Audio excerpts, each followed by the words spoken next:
Remodel with Cristobal here. Today we are going to go over my estimate that has been actually approved by my client, and I'm starting this project in a couple months, November. We are in September 2025. First line item, toilet relocation. And I changed the name of my client and the name of my company just to keep everybody safe. So we have to move the toilet from where it's located. The bathroom, it's an 8 by 8 bathroom, and it's a combo of laundry room, bathroom in the basement. So we have a 4-inch concrete slab. We have to cut open and move the 3-inch drain, sewer drain pipe to about 7 feet away. So here we have the line item that my client received. They read my description of the job, that the work I'm going to do. So this is what they actually approved. So it says here on uninstalled toilet cut up into 4-inch concrete floor slab, approximately 10 inches wide by 7 feet long. Actually, 10 feet, sorry, 10 inches wide. It's a little bit small. I think I cut open at least 12 inches. Um, so cutting open 7 feet away from where it's located, which is the opposite side of the bathroom.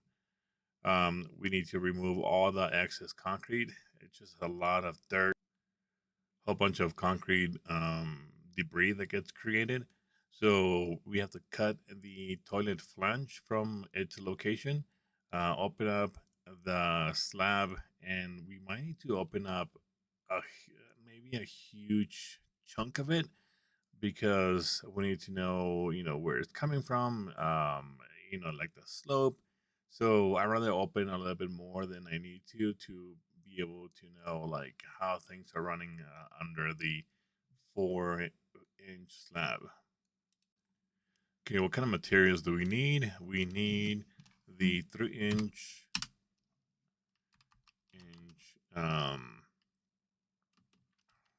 ABS pipe.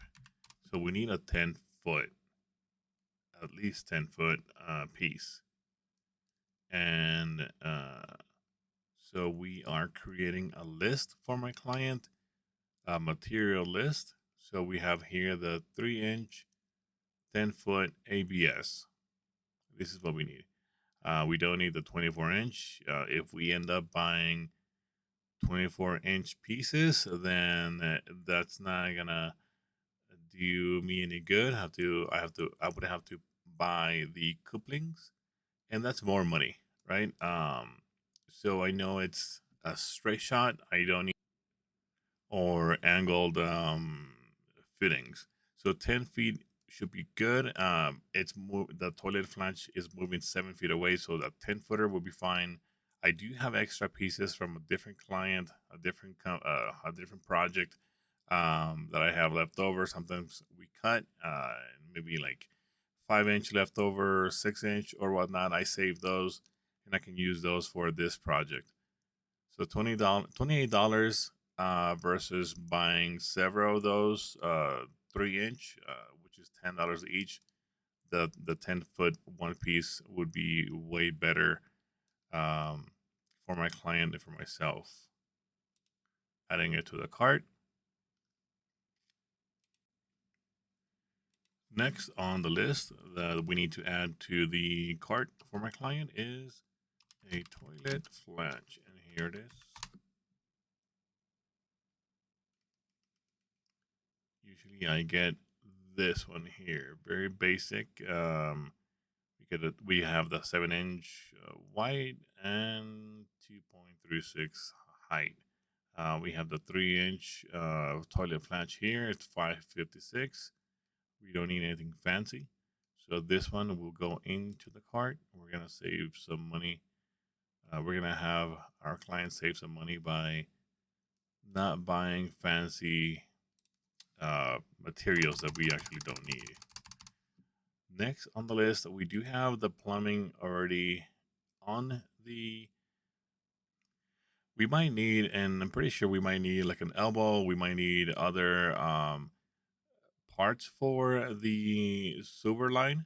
But at the moment, we're not gonna add it to the cart. Once we open up the slab, we'll be able to see exactly what parts we need, what angle, what degree. I'm just adding what we need in general, so that way we have it in mind that we actually need this stuff here. So once we move the sewer line, we need to patch up the concrete slab. So we need some concrete mix, concrete bags. The dirt itself, we can reuse from the one that we dig up. And we once we install the sewer line, which is jam pack the dirt back in, and then we just pour some of the high strength concrete mix, which is here. We might need 7 feet away. We might need maybe about 8 bags. I'm pretty sure. I just did one a couple weeks ago, and I did need 8 bags for uh, 8 feet away. So we're gonna add, let's just say 8. Add to cart, and then we do need a self leveler. My client is going to install vinyl flooring on the slab, so we need that to be smooth and pretty flat. So,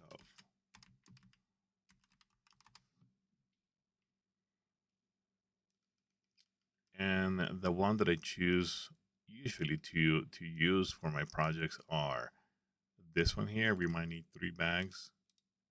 I'm pretty sure it's 3 bags. So we're just gonna add it to the cart. So we have the drain materials already selected. We do need to run the water line, the cold water line, and the nearest source is the washing machine. We have to open up the drywall and install a T. Oh, here it is. Didn't even have to look for it. Okay, so we need to install a half-inch T to the current plumbing. I'm not sure if they have PEX behind the wall or copper, but this does the trick. 1431, which is added to the cart. My client will be buying all this stuff. They just need to know what they need. From the source of water to where the toilet valve will be located, it's about 10 feet, a little bit, no, actually about 8 feet, but we will need at least 15 because we have to cut for going around the corner. So we don't want to be exactly at 10 feet if we need to move it 10 feet. So we need more material than 10 feet. So PEX.